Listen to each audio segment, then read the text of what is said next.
দেখতে থাকেন, এদিকে দেখেন। এই মডেলের এই টেনশন পুশটা, এই টেনশন পুশের ভিতরে অনেকগুলি অপশন আছে।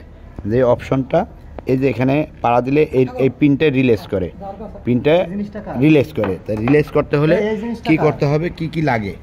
এই যে টেনশন পুশটা, এই প্রথমে এই যে ডিস্কটা, এই ডিস্কটা একটা লক থাকবে, এই একটা লক আছে, এই লক ডিস্কটা এই ভিতরে থাকবে। এটারে এই পিনটায় রিলেজ দিবে।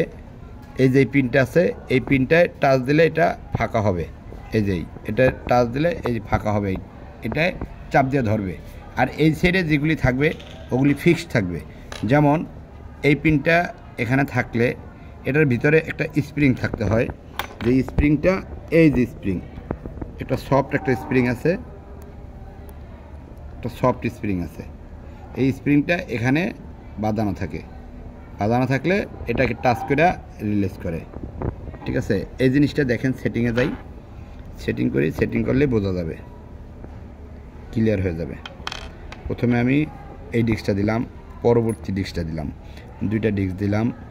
এরপরে দিব এটার এই রাবারটা, এটা এখানে দিব। এরপর এই রাবারটা দিব। এরপরে আমি এই প্লেটটা দিব। এই প্লেটটা দিলে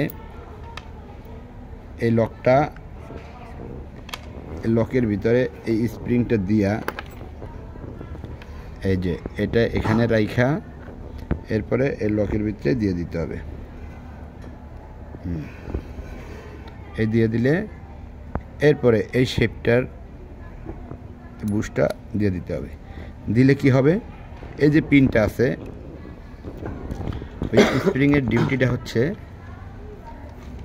এই পিনের সাথে, এই পিনটায় রিলিজ করবে আবার ছেড়ে দিবে, সেজন্য এই পিনটা দেওয়া। এই যে এটা হলো অটোমেটিক টেনশন পুশ যেটাকে বলে, এটা ম্যানুয়াল না। এই যে ফাঁকা হয় আবার ছেড়ে দেয়, এই পিনটায় চাপ দিয়ে ধরবে, যখন কাজ করবে তখন এই পিনটায় চাপ দিয়ে ধরবে, এই যেভাবে। আবার ছেড়ে দিলে, ছেড়ে দিব, ছেড়ে দিলে এটা রিলিজ করবে। ঠিক আছে, এই জিনিসটা অবশ্যই খেয়াল করে লাগাবেন যে রিলেজিয়াস প্লেট থাকবে একটা, আর থাকবে হলো স্প্রিং। স্প্রিং না থাকলে এটা মুভ করবে না, অবশ্যই খেয়াল করে নেবেন। এই টেনশন পুশটা এভাবে সেটিংয়ে দিলাম, এখানে লক করে দিয়া টাইট দিয়ে দিলাম ভালো করে। ঠিক আছে, ভালো করে টাইট দিলাম। এরপরে এটার ভিতরে এই কভারটা ঢুকবে, ঢুকলে এই এটার ডিউটি শুধু এইটুকু, এই এটাকে চাপ দিয়ে ধরা, দেখা যাচ্ছে।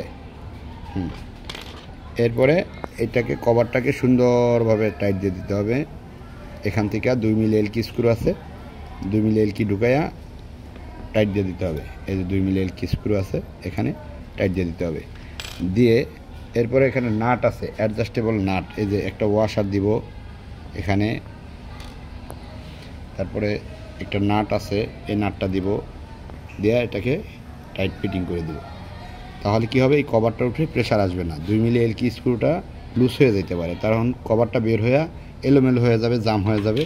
যার কারণে এই নাটটা দিয়ে এখানে ভালো করে টাইট দেওয়া। আমি ভালো করে টাইট দিয়ে নিলাম, টাইট দিয়ে দিলাম। এখন এটাকে সেটিংয়ে যাব।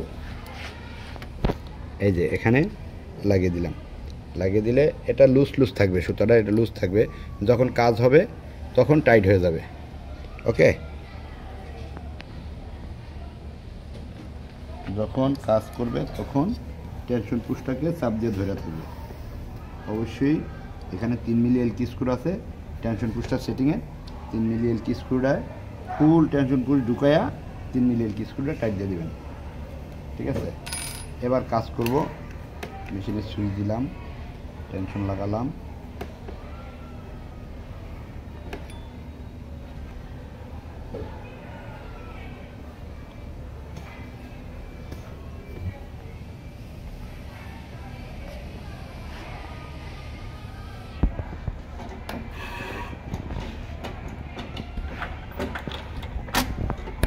এই যে এই টেনশনটা এই সিটে ধরুন। হ্যাঁ, এই যে এখানে এই যে রিলেজ হচ্ছে, এই রিলেজ হচ্ছে। দেখছেন এই যে একাই অটোমেটিকলি রিলিজ হচ্ছে দূর থেকে ধরেন হ্যাঁ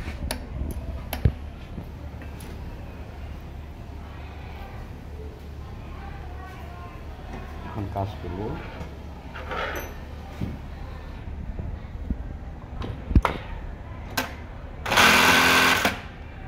খুব সুন্দর একটা টেনশন আসছে গুড লুক দুই সাইডে বারটেক ক্লিন ফিনিশ ঠিক আছে বারটেক টেনশন একদম খুব সুন্দর একটা ক্লিন ফিনিশ বারটেক ঠিক আছে ইনসাইড টু অফসাইড দুই সাইডেই ওকে